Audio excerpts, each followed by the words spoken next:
Madness is like gravity. All it takes is a little push. Hello, this is Ghost, and welcome to another scary video. This story was originally made by Irish Brendan, titled The Whistler. Enjoy.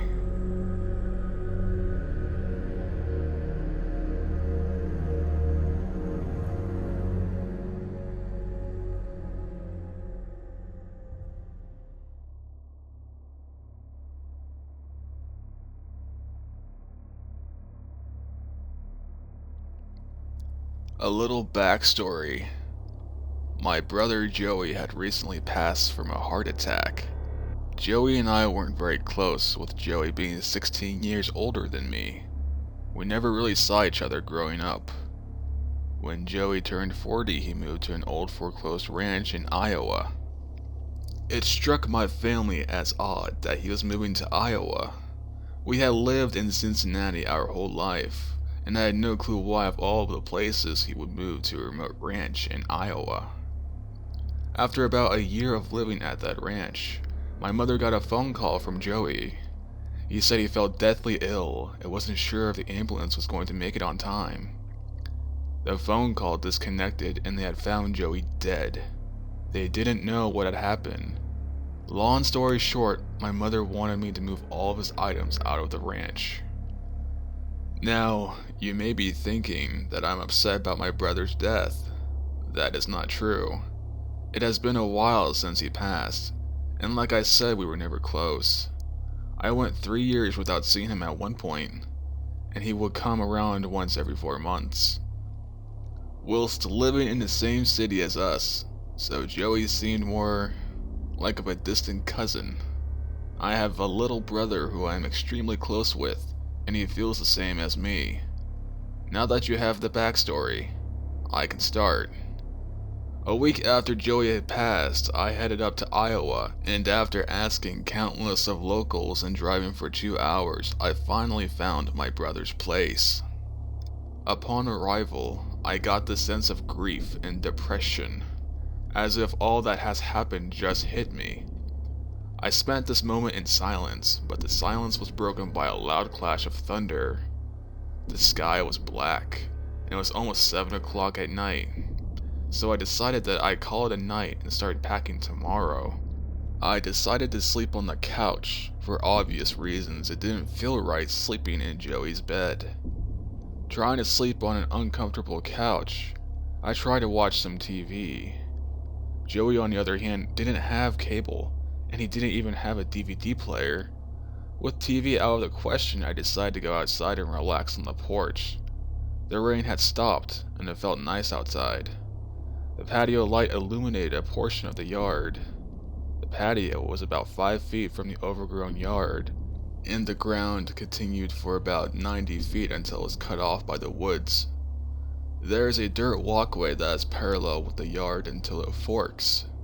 One walkway leads to the garage, and the other leads to a big oak tree that stands alone from the rest of the woods. While standing on the patio, I lit a cigarette and sat on the porch swing. Listening to the squeak of the rusty metal, I heard what sounded like a whistle. Like the ones in the movies where they use their index finger and thumb. I stopped the swinging and stood up swiftly, looking around for where the noise came from. It happened again, but closer. I tried to put it off as being a bird, but I'm not stupid. It was clearly human. What really irked me about this was the fact that I heard the whistling getting closer, but I didn't hear the slightest hint of footsteps. After sleeping off the weird occurrence from the night before, I decided to go ahead and check the outside of the house. That plan was ruined by a thunderstorm. With the thunderstorm keeping me inside, I started to pack up Joey's stuff. I didn't have to pack everything, just the items that meant something to my family, or any mementos. Before I started packing, I went to Joey's room to see what I was working with. His room was pretty clean, and his bed was even made. His dresser had the essentials, and all of his clothes were folded. I thought it all seemed a little too clean. I even thought for a moment I could smell bleach. But that thought was interrupted by a pair of muddy footprints all over the floor. My heart stopped. They must be mine, I thought. But I never stepped off the patio last night, and more importantly, this was my first time in Joey's room. I was trying to find some rational explanation for the footprints. After realizing that there isn't a rational explanation, I grabbed an old trophy off of Joey's dresser and followed the footprints.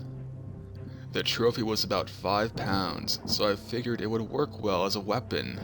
The footprints led downstairs and out the door. It was still raining, but I could see the footprints leading off the patio and into the yard. The footprints faded into the grass, but the culprit left a trail of bent grass, as if they dragged their feet through the overgrown yard. This next part still makes my heart stop when I think about it. While following the trail in the grass with my eyes, it's hard to explain with words, but think of it if you were scaling a building with your eyes, starting from the bottom to the top. That's what I was doing. So I started at the beginning of the yard and ending at the woods. But when my eyes reached the woods, I saw someone just standing there, staring at me, with a white face, white as paper. He was just waiting for me to find the footsteps and to follow them outside. I stared him down for what felt like forever. Then he slowly waved to me. I was confused and scared at the same time. He then turned around and ran into the woods. I had no chance at catching him, so I went inside and locked the door. I didn't sleep at all that night. Maybe I was overreacting. But then again, Joey's house was 3 miles away from anyone. So what would someone be doing out here during a thunderstorm? I still get creeped out by the guy, wearing all black with his hood up. It's stereotypical horror movie material, but there is a reason why it's a stereotype. Because it's creepy as shit. When the sun had risen the next day, I was on hyperdrive, packing faster than ever. I wanted to get out of that house and out of that area as soon as possible. After most of his room was packed, I decided that it was all the mementos my mother needed. So I started taking the boxes to my car. It was a 2006 Ford Explorer. I bought the car a year prior. It came with tinted windows and leather seat covers, but it didn't come with 4-slash tires. That's right, all 4 of my tires destroyed. I also smelled bleach all over the inside of my car. I wasn't even scared at the time, I was just pissed. Why would anyone do this? Now, not only am I being toyed with, but I'm stuck here. Without a way out of there, I had to stay the night again. I called my mother and told her the situation. She told me to call the cops. I told her it's not a big deal. Which, looking back on it now, I should have listened to my mother. I didn't feel like dealing with a cop or making a report. I had already been up for 30 hours, and I was tired. It was around 5 o'clock and the sun was starting to set when I heard a knock on the door. I immediately grabbed the baseball bat that I found while packing and went to the door. I looked out the small window on it. There was no one there, but I could see all the way across the yard the same guy in the hood. At this point, I was done playing games. I swung the door open and ran toward the bastard. About halfway towards the woods, I realized he wasn't running. He didn't move a muscle. I stopped running, but I was still trotting toward him. When I was about 10 feet from him, he put his hand out, signaling me to stop. I don't know why I did, but I stopped. I was confused and pissed. The man moved his hand to his mouth and whistled. The same whistle I heard the first night I was there. What I saw next nearly gave me a heart attack. About 8 other men came out from behind the trees, all wearing the same outfit as the man who whistled. Every single one of them was holding a weapon, hatchets, knives, lead pipes, and enough weaponry to tear me to shreds. I didn't realize it until now, but all of them were wearing masks. Plain, expressionless masks. They all had the mouth area cut out of their masks. I guess that's how they were able to whistle so deafeningly. I didn't know what to do, so I just shouted at them. "What do you want?" The whistler is what we can call him. Just put his finger to my mouth and shushed me. I walked up to him and cracked him in the head with a bat, and he fell to the ground. He didn't flinch when I swung the bat at him, but when he hit the ground, his partner started running at me. I booked for the house. As soon as I got to the steps to the patio, though, another freak walked out of the front door with a machete, so I booked it to my car. I would rather screw up my rims than die. I didn't realize that my keys were inside, so I ran around to the front of the house and started down the road. With my sheer luck, a police officer was driving down the road. I had never been so relieved in my life. I ran, waving my arms at the officer. He drew his firearm and told the culprits to freeze. They broke off into the woods on both sides of the road. It looked like it was choreographed. They all seemed so calm. It was odd and frightening. How many times had they done this? It was like clockwork. The officer told me to get inside the car. Before saying anything, he made a U-turn and hightailed it out of there.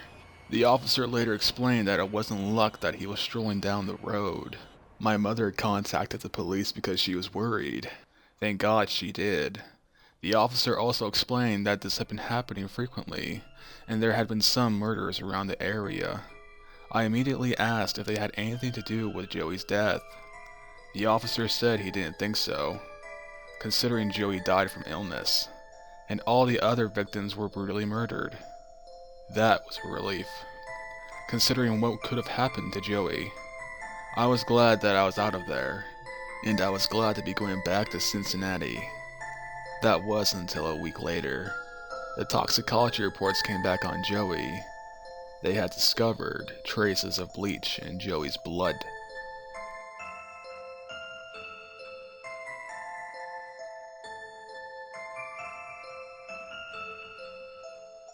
There were a few grammar mistakes in the story, so some of the lines were improvised. If you liked the video, please press the like and subscribe button. If you have any suggestions for future videos, leave a comment below. I read all of my comments. Thanks for watching, and have a safe night.